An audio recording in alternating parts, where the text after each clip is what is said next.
Mr. 837, Yes, sir. what are some practical steps to identify and align with your core values in daily decision making? All right. Values versus emotions. A very, very, very cardinal topic that we're talking about. And I just love how each and every episode has been just narrowing it down until we are finally here where we are now talking about values. And it's very important. So, some steps that you can take number one,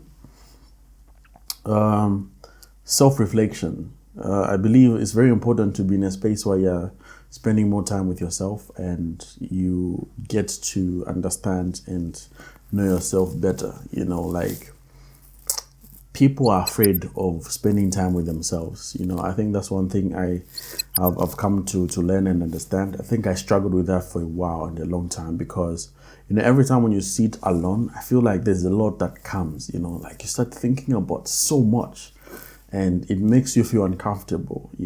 But that's how it should be. It's like conversations with you are real. They tell you what you need to do and the things that you should be spending time on.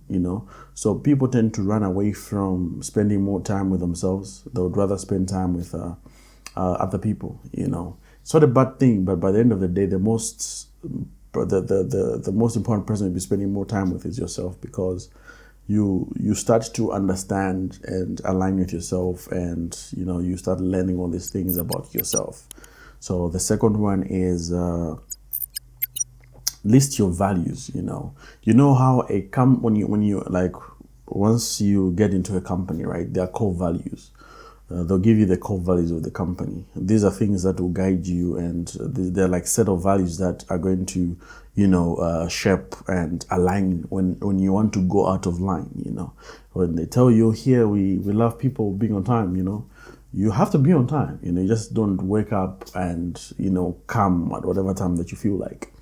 And these are things that govern the whole organization. You see, so.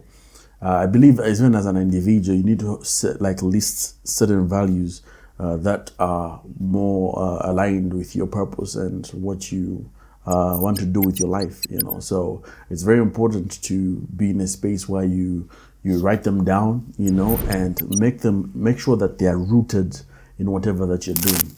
The other part is define your values. So clearly define what each value means to you. Like make sure you break it down to the T, like so that you understand fully what the values are, like how they can embed in your system. Because even when the emotions start to arouse or whatever that emotion might trigger, you're always like, you back off and you lean on the values that you've set for your life. So clearly set those, define your values. And the last one is revisit and reflect. Make sure that you are checking, from time to time. Am I going off? Have we changed? What has changed about us? What are we doing that we were not doing? So make sure you are revisiting and rechecking everything that you have set for your life. Yeah.